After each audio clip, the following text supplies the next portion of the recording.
Okay, so previous session के अंदर हमने कुछ यूआई से रिलेटेड काम किया और नेविगेशन बार ऐड करवाया, और अगर मैं उसके फाइनल रिजल्ट को शो करूं तो वो बिल्कुल इस तरह से शो हो रहा है। नाउ अब हम स्लाइडर की जगह एक इमेज एडजस्ट करना चाहते हैं, तो लिहाजा मैं अपने कोड पे वापस चलता हूं और बिल्कुल उसी टेम्पलेट को दोबारा कॉपी करता हूं जिस पे मैं शुरू से काम कर रहा हूं और यहाँ पर पेस्ट करता हूँ।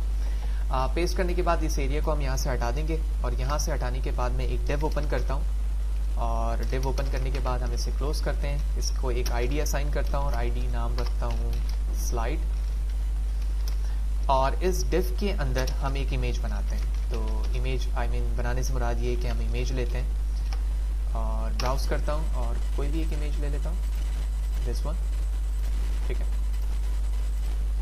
ये करने के बाद मैंने अपने को ऐड कर दिया और इसकी विड्थ डिफाइन कर देता हूँ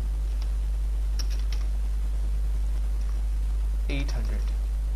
कंट्रोल एस करता हूँ। सबसे पहले इसकी विजिबिलिटी देखता हूँ कि 100 में किस तरह से दिख रहा है। बिल्कुल सही, लेकिन इसकी हाइट काफ़ी ज़्यादा लग रही है मुझे, तो मैं हाइट पहले डिफाइन करता हूँ और हाइट कहता हूँ 500। कंट्रोल एस करता हूँ, पेज रिफ्रेश करता हूँ और ऑलमोस्ट हाइट अब हमारी बेहतर है, तो इसी हाइट के रिस्पेक्ट से कर लेते हैं या थोड़ा सा कम कर देते हैं, 480। दैट इज़ प्रॉपर,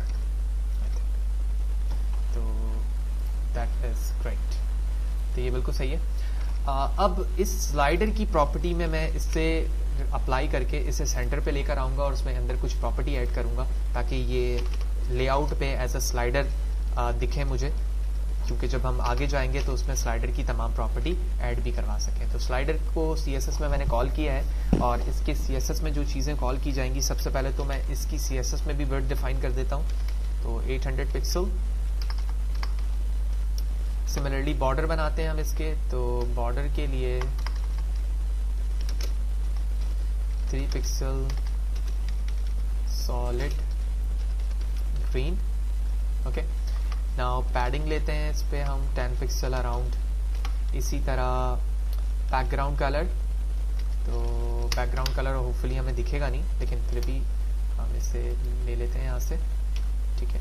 उसके बाद मैं एंटर प्रेस करता हूँ। एंटर प्रेस करने के बाद हम बॉक्स शैडो लेते हैं। बॉक्स शैडो से क्या होगा कि उसके राउंड हमें बॉक्स शैडो दिखेगा, तो मैंने कहा 5 pixel top, 5 pixel right, bottom और राइट पे ये चीज़ें दिख रही होती हैं। और इसके अलावा आपको कितने पिक्सल का कलर चाहिए, उसकी विड्थ कितनी होनी चाहिए शैडो की, तो वो भी मैंने कह दिया 5 पिक्सल। और अब मुझे कलर बताना है, तो मैंने कहा कलर ये होना चाहिए, ठीक है। और फाइनली मैं मार्जिन पर आता हूँ ताकि वो सेंटर पे दिखे मुझे, तो मार्जिन 0 पिक्सल 0 पिक्सल 0 पिक्सल, यानी टॉप, राइट, बॉटम। और अब बारी आएगी लेफ़्ट की, तो लेफ़्ट पे मैं देता हूँ 250 पिक्सल।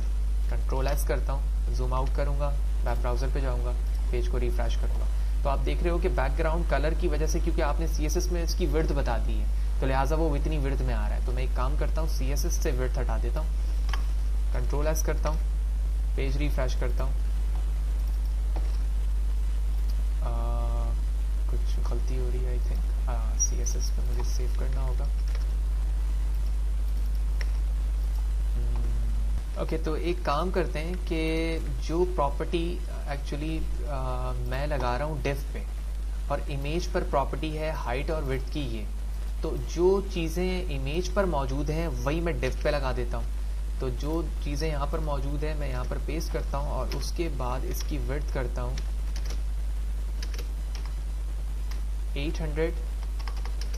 तो विड्थ कर दी मैंने 800 पिक्सल और हाइट कर दी मैंने, जो यहाँ पर मौजूद है 480 हाइट मौजूद है, तो मैंने कर दिया 480। कंट्रोल एस करता हूँ, सोर्स से भी कंट्रोल एस करूँगा, वेब ब्राउज़र पे चलता हूँ, पेज को रिफ्रेश करता हूँ, तो अब आप देख रहे हैं कि इसकी एडजस्टमेंट हो चुकी है बैकग्राउंड के साथ, और इसका UI भी यहाँ पर बिल्कुल हमें अप्रोप्रिएट दिख रहा है। तो इस वीडियो सेशन के अंदर हमने ये देखा कि हम अपने स्लाइडर की जगह पर एक इमेज को किस तरह से एडजस्ट कर सकते हैं बाय यूजिंग CSS, और जब फ्यूचर में हम वो चीज़ें सीख जाएंगे तो इसी जगह पर हमने अब स्लाइडर को ऐड करा देना है, बाकी तमाम चीज़ें हमारी बिल्कुल वैसे ही रहेंगी। होपफुली ये तमाम चीज़ें आपको क्लियर होंगी। नाउ अगले सेशन के अंदर हम मज़ीद चीज़ें ऐड करना देखेंगे कि हम स्लाइडर के बाद जब बॉडी के एरिया में जाएंगे तो वहाँ पर किस तरह से चीज़ों को ऐड कर सकते हैं।